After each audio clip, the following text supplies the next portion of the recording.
Radars emit very high frequency waves that are reflected on certain objects, and then these are captured on a screen.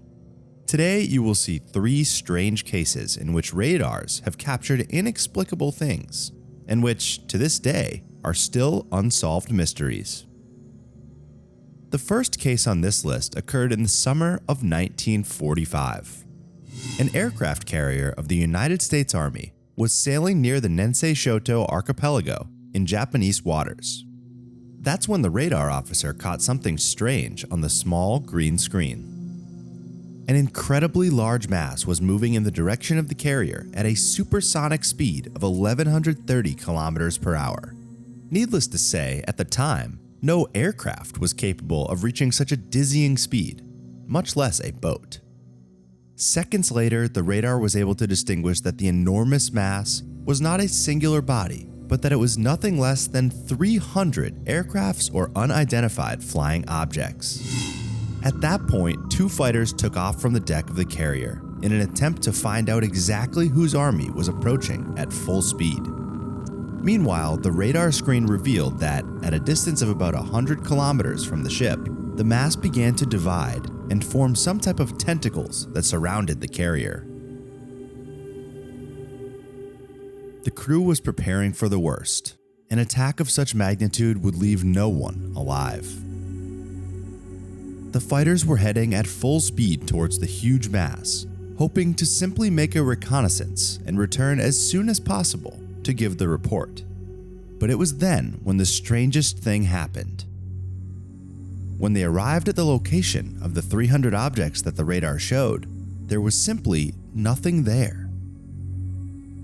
If they had been enemy planes, they would not have been able to disappear within a few minutes. At least not that many planes. In fact, the aircraft carrier radar stopped showing something. The huge mass had disappeared without leaving any trace in just a few seconds. Where did it go? No one has ever been able to explain such a mystery. For the second case, we do not have a specific fact, but a set of events that took place, also in the waters of the archipelago of Nensei Shoto. This area, more specifically near the island of Okinawa, is famous because for as long as we can remember, sailors have seen strange things among the dense marine mist. In fact, many claim that there is something, a presence, that haunts the area and harasses sailors. But no one knows exactly what it is. The US Navy during World War II sailed these waters regularly, and many times they came across the same thing. Ghost ships, or at least that was the name they gave to this phenomenon. The radar of battleships and other warships detected an object that appeared to be an enemy ship, but when they reached the place where it should have been, there was simply nothing. There was a well-known science magazine in which the case was exposed, and it told the story of a submarine in which the person in charge of the radar detected a mysterious object, the same one that was supposed to be an enemy ship. When the order was given to change course, the object on the radar rotated exactly as the submarine did, in other words, in parallel. The phenomenon would continue for a few minutes until it was necessary to come to the surface to take a look with one's own eyes. At this point, the object suddenly disappeared from the radar. The equipment was tested extensively to check its condition, but they all worked perfectly, so it wasn't a technical problem. In addition, numerous theories were thrown out, among them a theory of air sandwiches, a natural phenomenon that appears when there is cold air trapped in the depths. But either way, radar wouldn't pick up something of this nature. They also theorized of pieces of ice floating aimlessly through the waters of the Pacific. But there are several points that may contradict this theory. The first is that in that part of the ocean, it is not cold enough to create icebergs. The second is that even if it was an iceberg, why does it move parallel to the ship?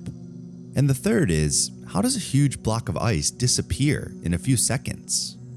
In the end, no theory came up with a concrete solution. Even to this day, this is considered one of the most mysterious things of the Pacific. The third case on this list takes us a bit far, to Stalin's communist Russia. Kapustin Yar is a secret facility in southern Russia that is something of a mix between Area 51 and Cape Canaveral. However, very little is known for certain about this facility because, for a good number of its buildings, we do not know their purposes. Despite this, it is famous for being one of the most important scientific, military, and space research centers in Russia. Moreover, from there, the Russian government has launched almost all of its space missions.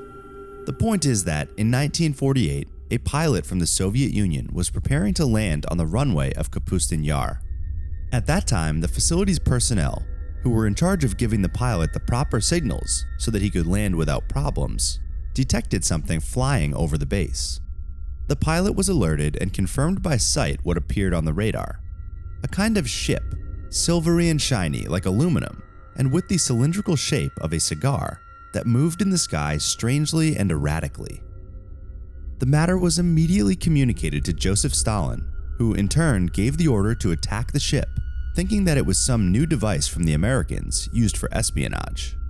The pilot, who had not yet landed, was immediately after the object, and when he had it in his sights, he fired. UFO researchers say this was the first real confrontation between man and beings from another planet, or at least the first one we know or have a register of. The combat itself was arduous. They spent a lot of time circling around Kapustin Yar's base, shooting each other with everything they had, and chasing each other at high speed.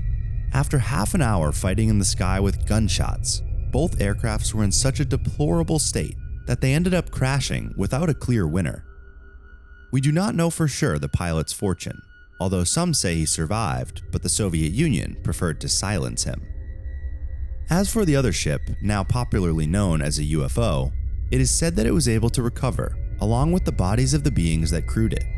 These were obviously not human, and these alien corpses are rumored to be preserved and studied even today at the secret base of Kapustin Yar. This matter only came to light because air combat is quite eye-catching and difficult to hide from so many eyes. But who knows how many other secrets Kapustin Yar's buildings hold, or what they have discovered by studying the bodies and the aircraft they managed to knock down.